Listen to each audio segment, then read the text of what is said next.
We work, we live, we innovate, and create. At the center of it all is your brain health. The ability to solve problems, think analytically, share empathy, and thrive.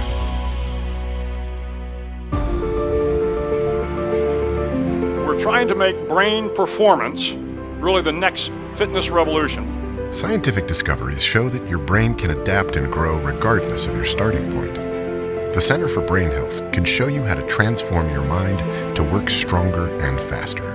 We learned from a national poll that 95% of people want to do something about their brains. The problem is they don't know where or how to start. At the Center for Brain Health, we have easy-to-use, scientifically proven tools to provide people a proactive path to do just that, to help people everywhere improve their quality of life through brain health. What's exciting is that it's easy to start, and starting is urgent because we are in a brain health crisis. So how do you boost your brain power? How can better brain health help you focus on what's most important?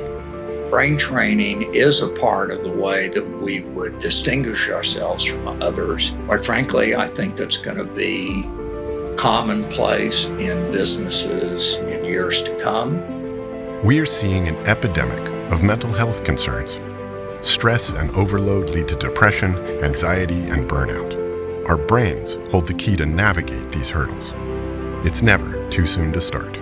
I think the greatest national security threat is pre-K through 12. If we don't take care of educating our young men and women, then we have to ask ourselves, where are we going to be in 20 years? Research shows training middle schoolers how to think, problem solve, and innovate significantly improves academic achievement.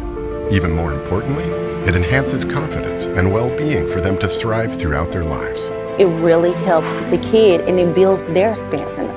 I genuinely credit my success in the classroom from this program. The key to the future is stronger brain health for individuals and communities.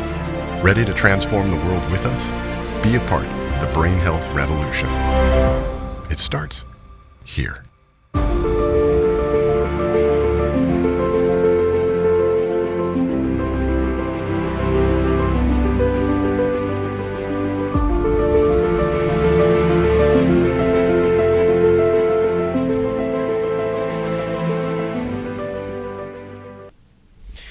Good afternoon, everybody, and welcome back to another Frontiers in Brain Health, where we take a deep dive into some of the most interesting science regarding neuroplasticity and human development. I'm Dan Krosik. I'm the Deputy Director at the Center for Brain Health, and I'm also a faculty member in psychology at UT Dallas. And today we have one of our local UT Dallas faculty, Dr. Alva Tang, joining us.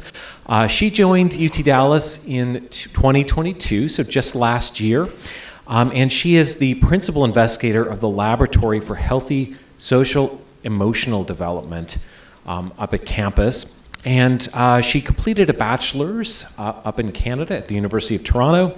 She then did her PhD at McMaster University before going stateside and doing a postdoctoral fellowship at the University of Maryland before joining us here in Dallas. So her main goals for her lab and her work are firstly to promote long-term healthy development for children, and that involves understanding the risk factors and developmental processes involved so that enhancements in life can occur via interventions. Secondly, she's very interested in training the next generation of scholars to do empirically grounded work that is also theory-driven, which is critically important in this area. So when I think about her research topics, they're very exciting because they have this very lifespan developmental component to that. And this is really one of the major directions in our field and at our school that we're moving in. Specifically, she's interested in some of the effects of shyness and social anxiety early in life and how those ultimately lead to predictions of life course. And so this really touches on some of the deepest elements of our personality, sort of our social style and those aspects that help to guide our social interactions. So we're really excited to have her here. I will remind people this is being recorded. We do have an online audience. So if you're joining us remotely, please use the Q&A function. If you have a question, you can just type it in there and we will try to get to questions at the end of this session. So without further ado, let's go ahead and welcome Dr. Alva Tang.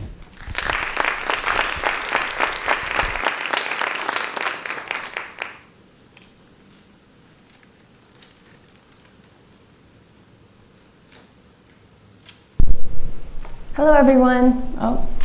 I'm very happy to be here to talk to you about some of my work. So the title of the talk today is Temperamental Differences in Development and Mental Health Across the Life Course.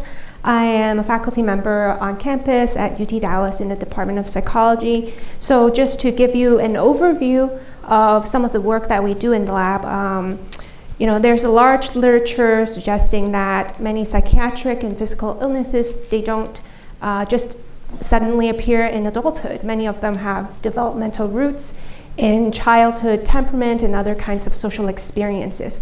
So what my work tries to do is to make sense of how individual differences can influence children's development and how they might shape their mental health and physical health later on.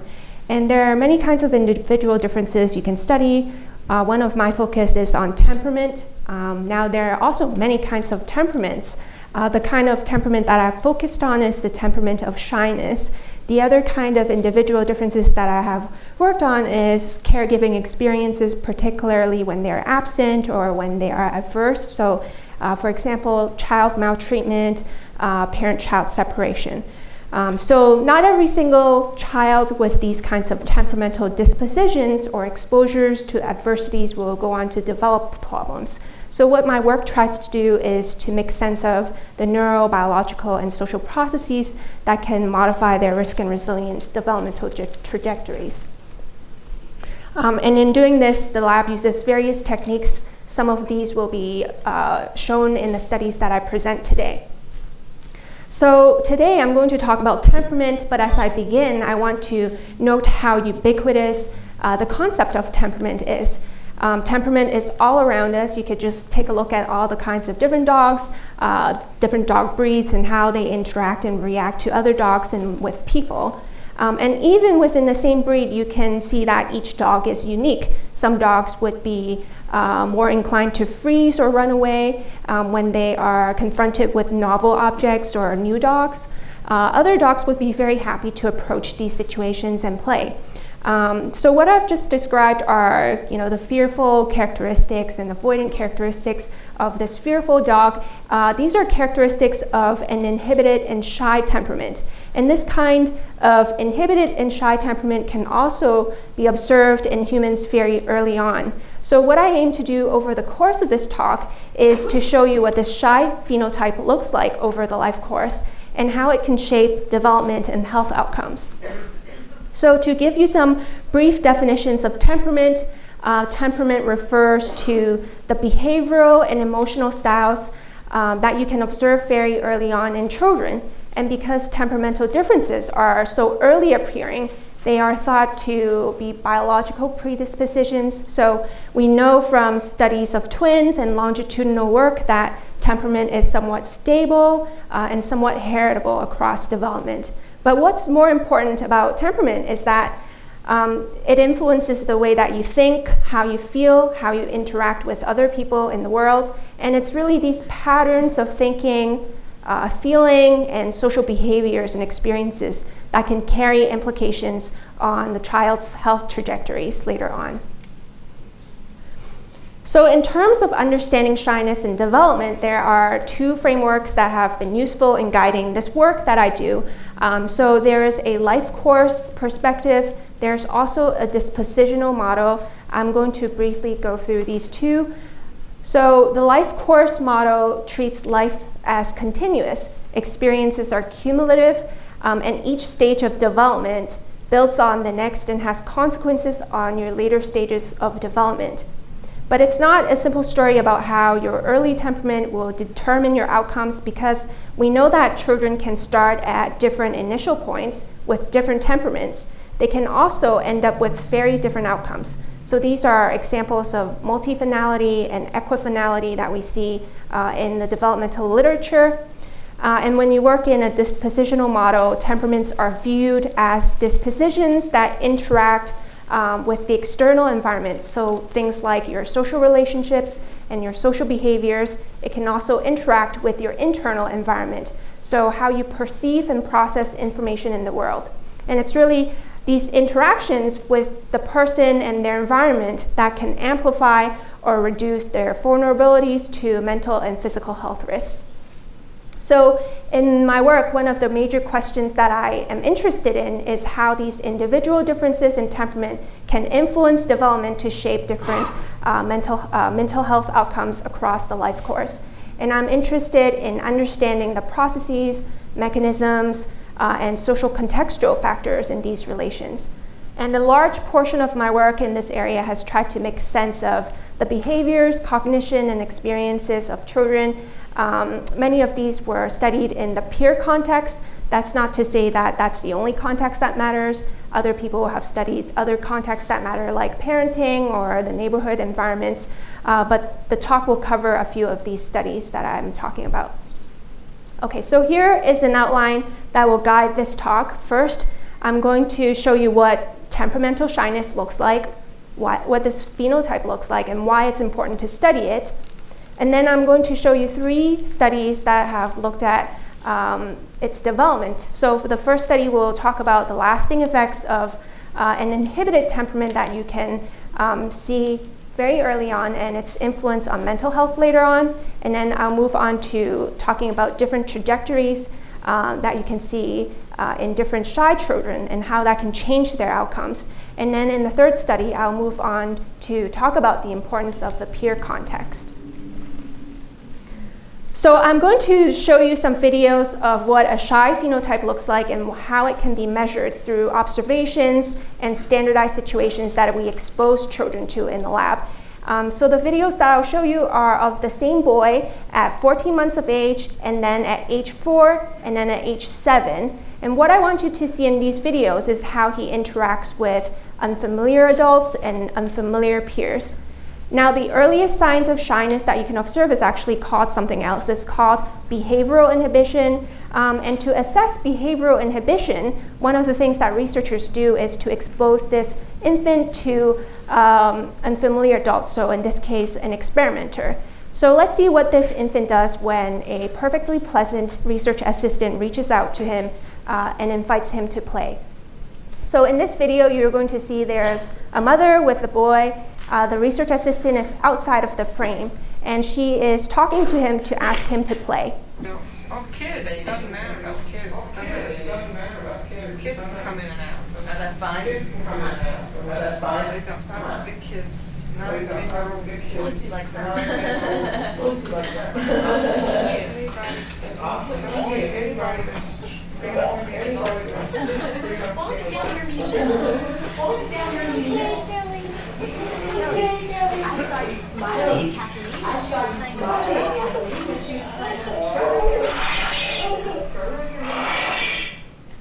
So this infant you see in the video just sticks close to his mother and would not engage with the research assistant. But other children who are less inhibited, typically what they would do is they would be a little bit hesitant at first, and then they would eventually go play with the research assistant. So the next time this boy was assessed was at age 4 in a quartet of 3 with 3 other unfamiliar peers. And the idea is to see how this kind of inhibited child would then behave when he is with 3 other people of about the same age who are called peers who he doesn't know. So if you take a look, here are 3 children in this frame. So this is supposed to be a quartet, but you'll notice that it starts as a trio. And here is the 4th child being brought in by the parent.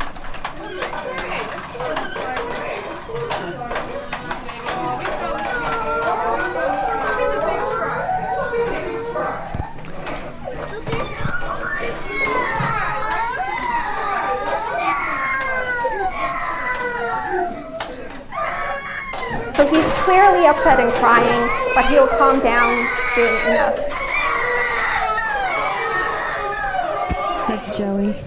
That's Joey. So here you can see that he is at the corner. He has calmed down and he watches the other children play. While he's watching the other children play, he doesn't play by himself. But typically what other children would do if they're by themselves, they would still play by themselves. That's called parallel play, but he doesn't do that. So this kind of behavior has a name. It's coded as something called unoccupied and onlooking. And it's a behavior that shy children display when they are with unfamiliar peers. So now the same boy was brought in again to the lab at age 7, and the idea is the same, to see how he would act when he is with 3 other unfamiliar peers. So let's see here if you can pick out the target child from last time. So remember those kinds of onlooking and unoccupied behaviors. So here the room is also bigger because the children are bigger. But see what this boy does now.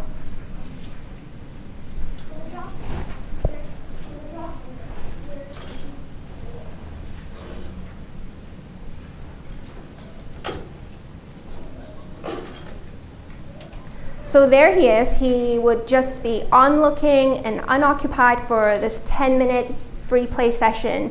So there's not much to watch. But these kinds of behaviors that are socially withdrawn or avoidant are consistent with the literature, which suggests that shy children have more peer difficulties and they're more likely to become socially withdrawn than children who are not shy.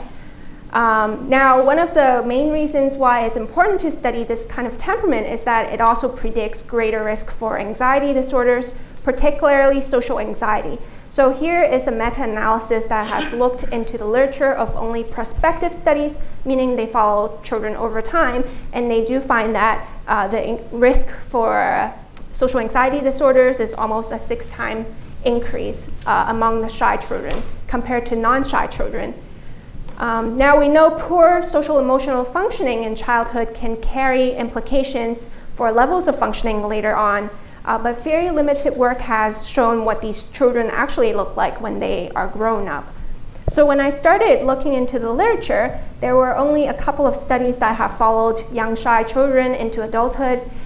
This includes a cohort from New Zealand and then another cohort from Germany. And what they find typically is that children who were more shy, they often grow up to become more introverted as adults, and they have more internalizing problems like anxiety and depression.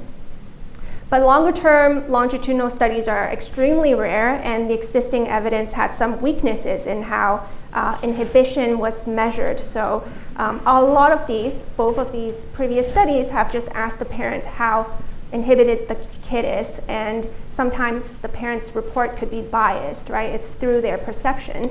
So there's a need to provide stronger and earlier evidence that this type of early temperament can influence children when they're in adulthood. So one of the things that I did was to follow up on a cohort that has these measures of behavioral inhibition in the ways that were measured in those videos that I showed you before, which were more rigorous compared to parent report. So now I'm going to talk about that study of those children in those videos and how they turned out as adults. And this study was really to understand the long-term consequences of this kind of inhibited temperament. And I did this when I was a postdoc. I got some funding to follow up on this longitudinal cohort that has already been followed, but they haven't been examined when they were adults. So I had to go find these people again and then give them some questionnaires to do online and give them an interview. So this cohort was from Washington, D.C. It included 165 participants.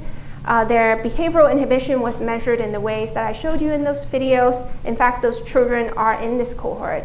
And that was measured at 14 months of age. And then throughout childhood and adolescence, they had various assessments with other children to look at their shy behaviors and also other kinds of neural data that we had on them. And then in adulthood, at age 26, they completed an online survey to see their levels of functioning and psychopathology. So as you can see, infants in this cohort who had higher levels of behavioral inhibition at 14 months of age, they continued to rank higher on a more reserved personality in adulthood at age 26 compared to the ones who were less inhibited. The infants with higher levels of inhibition at 14 months of age, they also ranked lower on social functioning with their friends and families at age 26, relative to the ones who were less inhibited. Now, one of the things that I want to note is that these inhibited children, they already showed higher prevalence for anxiety disorders in late childhood in this cohort. So if you know something about anxiety disorders, is that they usually appear by late childhood or early adolescence, and they're highly comorbid with depression over time.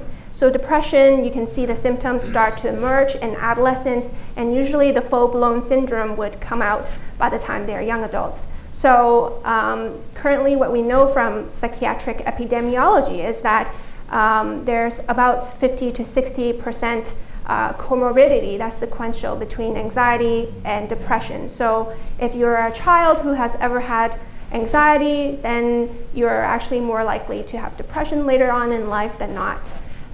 So in this cohort, the inhibited children, they also had reports of depression at age 15 and age 26, at age 26. So I could examine these changes in depression over time to see if this comorbidity pattern is also true when they are older. So what the results show here is that the children with higher levels of inhibition, they had greater increases in depressive symptoms across age 15 to age 26, whereas this change was smaller in those infants who were less inhibited. So these findings tell you that the course of psychopathology is somewhat influenced by temperament. Now these subjects also had brain scans at age 15 to measure how they processed rewards in the brain when they were adolescents. And in the scanners, the participants completed a widely used task called the monetary incentive delay task, in which they could win money or lose money depending on how fast they make responses. And typically what you would see in the monetary incentive delay task in normal adults and adolescents is that brain regions for processing rewards like the striatum would increase in activation when they are anticipating a reward. So in this case, when they are expecting to win some money. But what you see in case control studies of depressed adults, as well as in studies of children who have a family history of depression, what you see is a blunted response in the ventral striatum to rewards. And people have thought that these blunted responses track anhedonia, so apathy, and also they think that it precedes the risk of depression later on. So the goal here was to test whether this kind of blunted neuroactivation in the striatum would moderate changes in depressive symptoms across adolescence to adulthood in this cohort who varies in their levels of inhibition early on. And what the results show here was that among the more inhibited children, if they showed a blunted activation in the ventral striatum to reward, then they had greater increases in depressive symptoms across age 15 to 26. But this kind of pattern wasn't seen in the inhibited children who did not show this blunted response.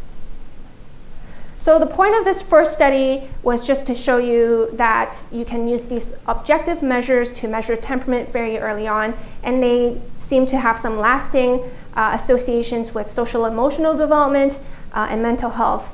And so there does seem to be some temperamental bias towards mental health risks across the life course. But as we previously also talked about, there are some cognitive processes like reward processing that can moderate their course of psychopathology over time. So the first study showed you these long-term associations, and there does seem to be some temperamental bias, but it's not a deterministic story because people can change over time, and if people become less shy over time, that might be able to change their risk and outcomes, right? So in this second study, I'm going to show you different shyness trajectories that you can observe across development, and I'm going to identify some experiences in the peer context that can change the developmental course of shy children. So here I used a different longitudinal cohort when I was a graduate student. This data was already there, and it's important because the data extends into the 4th decade of life, so you're going to get a sense of what these people look like when they're even older. And this cohort was from Ontario, Canada. It included 160 individuals. Shyness was repeatedly observed by their parents and by themselves from childhood to adulthood. At age 30 to 35, the participants completed a psychiatric interview. So remember the point that I made about having different developmental trajectories that we can see. Here we see 3 different shyness trajectories. The majority of this sample was in a low, stable, non-shy trajectory. That dark black line at the bottom, that's about 60% of the sample. There's an increasing shy trajectory in that orange line that you see, whose shyness would increase across adolescence to adulthood. And then you also see a decreasing shy trajectory, that lighter gray line, whose shyness decreases across time. And by the last time point, 30 to 35, you cannot really tell the difference between these people and people who have never been shy, right? They overlap.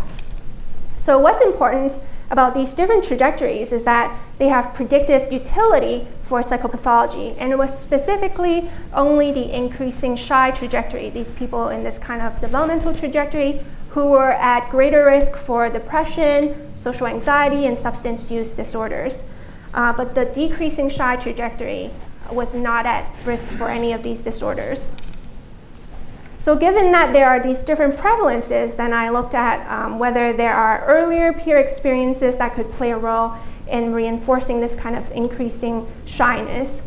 So in particular, I looked at experiences of peer victimization because they're robust predictors of internalizing problems and social withdrawal, even among typically developing youth. And this is also true for shy children, but it hasn't been examined in this kind of long time frame. So in this study, the participants had reports of their peer victimization in childhood and adolescence. So I looked at whether that would be related to their trajectories here. And what the results show here is that only the increasing shy trajectory, but not the decreasing shy trajectory. They reported greater frequencies of verbal bullying before age 16 compared to the non-shy trajectory. You can also see that the decreasing shy trajectory is sort of in between. So they did report some of these kinds of experiences, but it's not as extreme as the other kind of reports that the increasing trajectory was reporting. So briefly, the second study just suggests that not all shy children would continue to be shy in adulthood, and not all of them will grow up to have emotional problems. In this study, the findings identified negative peer experiences in childhood and adolescence, which may reinforce their shyness and shape risk for psychopathology. And by identifying the context and developmental period, we can better understand how we can change children's trajectories for the better. Now, one limitation I want to point out in this study is that the negative peer experiences were based on self-reports. So we just asked the participants, how many times you were bullied, but they don't actually tell you how these individuals process these challenges in their daily life. And it's possible that different individuals may process these situations differently because they would bring into these situations their personality, their own social experiences, and shy individuals might be more socially fearful, so they might be hypersensitive to being socially excluded, and they might react more strongly. So that brings me to the third study, looking at the importance of this kind of peer context of bullying. So in this study, what I did was I brought the social exclusion experience into the lab, and the goal here really was to focus on this kind of peer context and to examine how children and adolescents with varying kinds of varying levels of shyness, how they process this kind of negative peer interaction in the brain. And by doing this, first I want to talk about the importance of looking at neuroprocesses of social exclusion, because when I was doing this, greater neurosensitivity to social rejection was related to internalizing problems like depression in neuroimaging studies. But using more advanced time frequency techniques to look at EEG responses in children, you can also see that there are some components in the brain that are heightened when children are going through or processing social exclusion. So here a study found that increased power in the theta frequency band is also involved in processing social exclusion. And this is relevant because this is a technique that I also used in my own study. What was also known at the time was that adolescence was, it still is a period of with considerable social, cognitive, and affective changes. And theory suggests that adolescents have heightened motivation for peer acceptance, so they would be more worried about being excluded by their peers. But these age effects on neurocorrelates of exclusion was not really clear at the time. And the reason for that was that most of the studies back then were using neuroimaging with very small sample sizes. So they would just lump a group of adolescents together and they wouldn't sort out their ages. So currently we think that there are different phases in adolescence, pre-adolescence, mid, and late, but they weren't able to separate these effects. Also, because the sample sizes were so small, they didn't even look at individual differences. So what I did here was really to address two questions. One is whether adolescents would be related to a heightened neural response in the brain when they process social exclusion. The other is whether there are additive effects of temperament. So does shyness actually amplify this sensitivity further in the adolescent period? So what I did was I used a cross-sectional design and recruited a group of children ages 10 to 12 and then a group of adolescents ages 14 to 17. And shyness was measured using parent and self-reports. And then to look at brain responses to social exclusion, I used EEG and a cyberball task. So here is the cyberball task. If you were playing this game, this is just a ball toss game, you would be told that you would be playing with two other players online, but that's a cover story because there are no other real players. All the ball throws in the game are just they were pre-programmed to include you or exclude you in the game.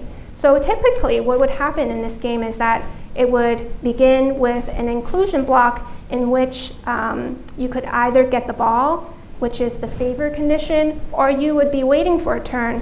So you don't get the ball, you watch the other two people pass the ball to each other. So that is not your turn. So this would go on for several minutes of ball tossing, and then the task would move seamlessly into an exclusion block. And in the exclusion block, the only thing that would ever happen is that you would no longer get the ball. So you're just watching the other two players play, and that's the rejection condition. What I want to emphasize here is that the conditions of not my turn and rejection are actually using the same stimuli. So in both of these conditions, the participant only watches the ball fly across the screen between the two other players, and he or she would not get a chance to throw the ball. It's just that the expectation of being included has changed to being excluded. So first, I want to show you the age differences in this task. So here you can see that children show greater neurosensitivity when they are rejected compared to the other two conditions. So they are not sensitive to the not my turn events yet. In contrast, in the adolescents, they show greater sensitivity to the rejection condition compared to the favor condition when they were included. But they don't actually distinguish the rejection condition from the not my turn condition. So this kind of neural pattern makes sense if you think about the daily social lives of adolescents. They have to keep track of their social involvement, and it's because they spend so much time with their friends and peers at school and outside of school. When they are adolescents, they might be worried that they are excluded, and it's actually pretty catastrophic to them if they're no longer excluded, so they might be treating the not my turn events the same way or trying to monitor those events. Okay, now The second question was to see whether there are additive effects of shyness. So remember how the group of adolescents were processing this kind of social exclusion event. So here I used a theta difference score, which is calculated by taking the difference between the neural theta score for in the rejection condition minus the not my turn condition. So a score of 0 would mean there's no difference between the two conditions. Here, the results show that shyness in adolescents actually had no effect. But the children who were more shy, if the children who were more shy, they actually distinguished these different conditions similar to how adolescents were doing it. So this similar pattern in neural processing might be related to similar social motivations, like the need for peer acceptance that adolescents have. You might be able to see this in younger children who are also more shy. Okay, so in summary, the third study suggests that the emergence of this kind of neurosensitivity to social exclusion that is already present by adolescents is also observed among younger children who are more shy. One obvious limitation of this study is that it's cross-sectional, so future longitudinal studies are needed to formally assess whether these neural correlates are linked to health and social outcomes and whether the patterns of change are also within the individual. Okay, so now that I've presented the 3 studies, let me just end with some general conclusions. So the findings suggest that temperament has lasting influence on social emotional development, but there were also developmental processes that play important roles in contributing to the continuity and change as well as risk and opportunities for psychopathology among these children. And the processes that I've identified include social cognitive functions during the processing of salient events like being excluded. I also talked about the importance of peer relationships. So overall, this kind of work provides insight for us about the developmental processes and risk factors that are linked to psychopathology. And it can enhance our understanding of this kind of, these kinds of outcomes for us to implement prevention strategies aimed at promoting children's well-being. So that's where I would like to end this. Thank you so much for attending this talk, and we'll move on to questions.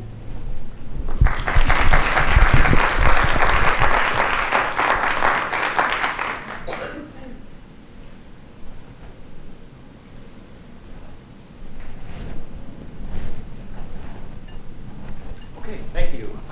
We will go ahead and just raise a hand if you have questions.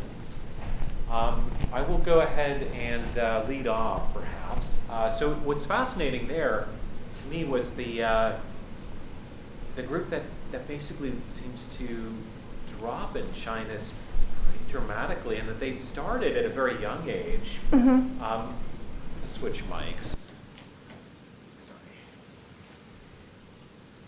Yeah, so it looked like they had started at a very high anxiety level, but then progressively drop. And maybe this was because you were talking about a study being done in Canada, and I naturally think of it being a more reserved culture, just famously polite Canadians. I'm sorry to stereotype, but it's kind of a nice stereotype in some ways. I grew up near the border, and I was impressed with Canadians and their sort of, sort of cultural reservations that can be sort of beneficial. I wonder, is that possibly a cultural difference that in a society that maybe values being reserved more, does the shy child kind of fall into that maybe more effectively? Like society kind of helps with that reduction in shyness. There may be a better fit to become, as you had said, a reserved adult. There are studies that have looked at cultural differences, and it's mostly not between American and Canadian children. Usually it's between like Asian and Western children. So what the work has previously found is that Asian children who are Chinese actually, in China, they actually value the trait shyness. So shy children are seen as polite and it's valued, so their parents don't try to fix that. But in the Western cultures, we do try to lead children into being more sociable, extroverted. But that's a very interesting point about the decreasing shy trajectory. So one of the things that I could say is, in that data set, there were only 160 individuals. If we had a larger data set, we might be able to see other kinds of trajectories. And some people have thought maybe you should see like a high stable trajectory, but we didn't see that. And I'm just bringing this up to say, some of it could be related to the sample size. Yeah. Although that's incredibly encouraging that there is such a prevalent decrease from the very shy child. Okay. So you talked about, I'm thinking about parents knowing that temperament of my child, of a very shy child, if that child's going to have increased likelihood of anxiety, depression, and we talked about being like socializing our kids more. What else, like what can parents do to help to shift or affect their temperament? Yeah, so I am not a researcher who studies parenting, but a lot of other people have studied parenting styles in relation to changing these shy children's outcomes. And one of the things that they find is that parents who are overprotective, or what is called a helicopter parent, if they know that their child is shy and expresses fearful behaviors with their peers, they actually try to be overprotective and remove them from those situations. But that's actually bad because they don't have the chance or opportunity to build their social skills. And so children who are shy and have protective parents, overprotective parents, they are more likely to end up with an anxiety disorder than a parent who is more warm and encouraging in these kinds of situations, to encourage them to go out there and put themselves out there. We also know from the literature that there have been studies that have looked at quality child care. So if you have a shy child and you try to put them into a high quality early child care setting, they get more opportunities to be with other children, and that can actually decrease their shyness over time at that early stage. So there are actually things that parents can do to change their course. Yeah. Has there been any correlation to an increase in shyness? In other words, with the advent of technology and social media and maybe kids being in front of a screen too much, has there been any study to see if this is an increasing temperament, or has it been pretty stable over the past decades? So I don't know if there have been studies that have looked at shyness specifically, but I know that there are studies that have looked at social anxiety.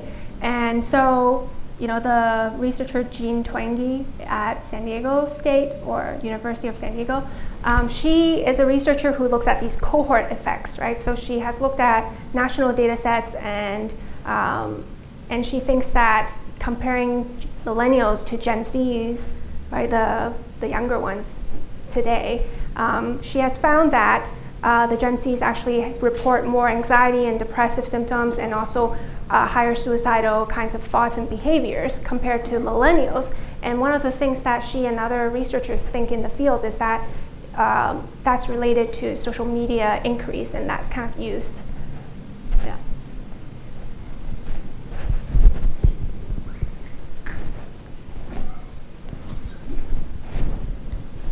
I'm wondering, is at any age, or does it change throughout the trajectory, or at any one time point, is there a difference in social desire or social motivation between the shy groups and the not shy temperament?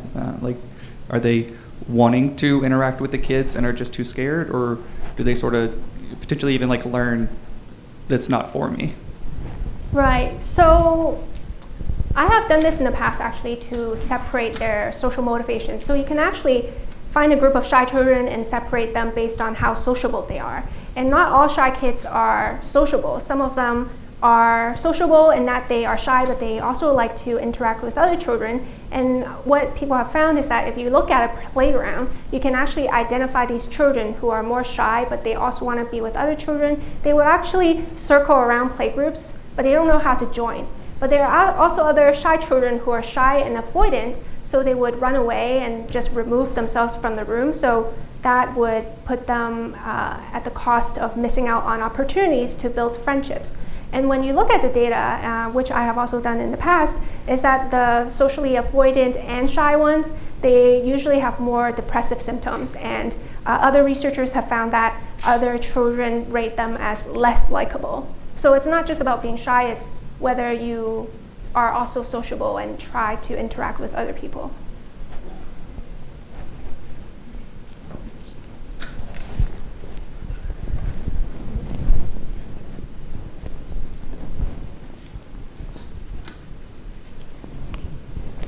Going back to the cultural differences, because I think that's really interesting. Like you said, there's some cultures, if you've looked at Chinese in particular, that shyness is more seen as a positive versus a negative. Mm-hmm. And then like the interaction with bullying on top of that. So I would imagine that in a culture where shyness is more positive, then there's less bullying.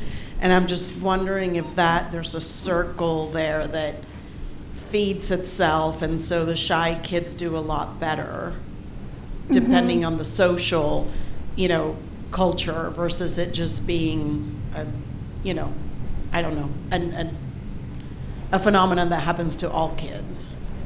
Right. So in a different culture where the trait is actually valued, you might not be seeing these relations with mental health issues, right? But what people have found in the Chinese culture is that the kids tolerate shyness, but they don't tolerate other children who are not sociable. So the ones who don't try to be with other children, they are usually not well liked. So it's sort of a different pathway to get to the same outcome. Let's jump to a online question while we have a moment here. A question about the relationship between shyness and introversion. Firstly, how are those operationally defined, and are there any key differences? Okay. So how is shyness different than introversion? Right. So shyness is different than introversion in that if you separate shy people from the extroverted ones and look at it on a two-dimensional kind of framework, so how shy you are as in on low approach behaviors and how sociable you are on high approach behaviors. This has been done by a researcher called Jonathan Cheek, and what he found is that you can actually see 4 different types of people. The introverted people are actually neither shy nor sociable, so they are happy with not being sociable and they're not uncomfortable with being shy. They're just to themselves and more reserved, but it's really the motivational differences between the shy ones who are very sociable. That's called conflicted shyness, and we think they're the anxious ones. And then you can have the shy ones who are not sociable, who are the avoidant ones, who turn out to have more depressive symptoms.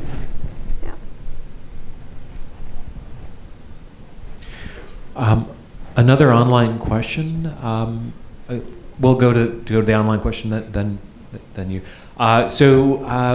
A question about the early intervention possibilities. Is anyone sort of intervening with these the sort of classically shy young child, or maybe are there any educational practices that could be recommended that could advance that trajectory further? Yeah. So there have been interventions for socially anxious children and also behaviorally inhibited children. So the work of Ronald Rapay and also Andrea Cruz-Toscano at the University of Maryland, what they have been doing is interventions that influence the kids. So they train the child to be socially competent. So things like putting them in a group with other socially anxious children and teaching them how to interact with each other, how to initiate conversations, teaching them social skills. Other kinds of interventions have tried to influence both the kid and the parent. So they also train the parent also, so in that way they can also train the child. And those typically do work in decreasing social anxiety and inhibition. So some work has been done. Yeah.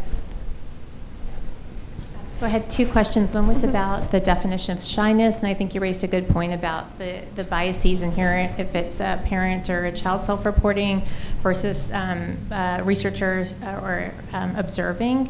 And so I had just wanted to clarify that the measure, really just on the measure of shyness, I'm guessing it's a scale or an index that's been created, like a validated.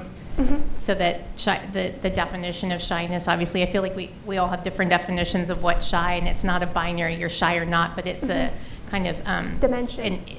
Right? So I just wanted to clarify that. And then wondering if any of the research has been able to control for that sociability, so it's not maybe shyness, but more the sociability, like that shyness inherently in and of itself maybe not have negative associations with mental health. Yeah, so shyness, you can define it as anxious preoccupation to the self. In earlier childhood, you could try to define it as inhibition, which is just basic emotional and behavioral reactivity to situations that are novel. So they are sort of different things, but people think that they are continuous. And you can use self-reports like validated scales, like you said, and both kinds of inhibition and shyness have been thought of as dimensional characteristics. So that answers your first question. The second question is about whether other people have separated the sociability piece. And the answer is yes. So some of the work that I did in the past have tried to do that, and other researchers in the field have, Robert Copeland at Carleton University, he has also tried to do some of that work. So usually the worst kind of temperament for a shy child is that you're shy and also unsociable. But if you're shy and more sociable, you would be more willing to try to enter play groups, and also you'd be better regulated than the other ones. How do you measure shyness or in your research? So you can either use self-reports or parent reports. You can use teacher report. And then you can also look at how they interact with an unfamiliar peer. So you can bring an unfamiliar peer into the lab, someone who they don't know of the same age and same sex, and try to look at their behaviors. So things like latency to talk to each other, initiation and conversation, and all those kinds of things. So it is being coded as a dichotomous, whether you're shy or not shy, or is it more? No. It's a continuous scale. They're both continuous. Okay, Yeah. that's what.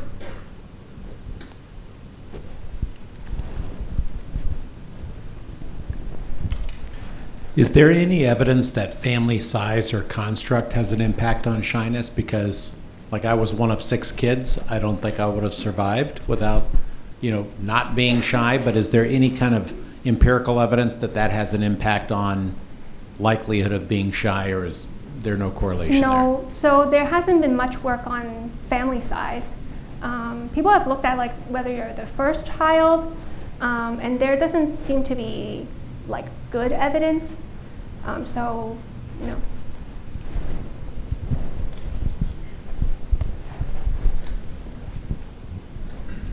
You talked a little bit about the MRI difference in reward activity and the theta wave, but are there, what other neural correlate differences are there? Yeah, so usually people look at neural correlates related to attention, because when you think about shyness, it's related to social anxiety and anxiety disorders. So most of the anxiety disorders, people have found that they are related to neural networks for processing threatening information related to attention, cognitive control. So that's where a lot of the work has been. So one of the major findings in shy children and anxious children is that they usually tend to have a heightened response when they react to making mistakes, right? They also have attention biases when they are processing negative information. Yes, and now there's more work using functional connectivity to look at how these networks interact with each other. Yeah. I have a question about the trajectory. Whether the shyness increases over time or decreases, what are some of the factors that might influence the trajectory? And for example, as you mentioned, the cultural differences, if the parents encourage the children when they are shy, does that increase their shyness or other factors that are known or explored? Yeah. So if the parent is encouraging and authoritative and not overprotective, they should be able to decrease the child's shyness over time. We also know that your friends matter. So there has been research that suggests that if a shy child has at least one best friend who, and that friendship is stable, then they tend to have less anxiety problems and depressive problems. So having one good friendship actually matters, is protective. And then we also talked about some of the peer effects. So if you have good peer relationships, rather than being bullied, then that would decrease your likelihood of having these maladaptive mental health outcomes later on. Yeah.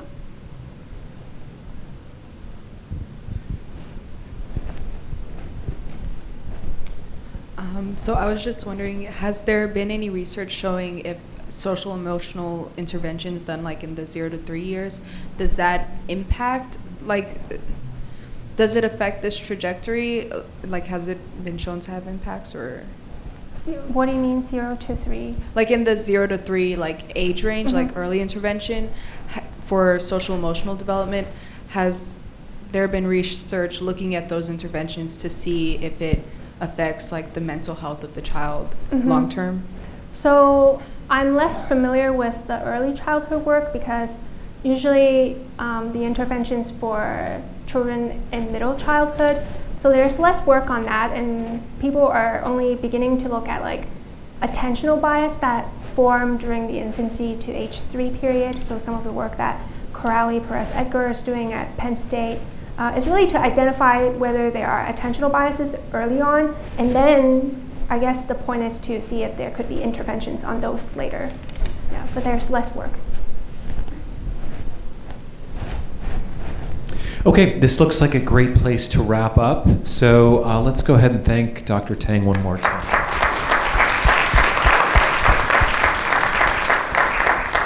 I sense you have a bright career's worth of work on this problem, sociability. We learned about introversion, shyness, all a really complex and evolving picture that are no doubt interactive. Thank you so much.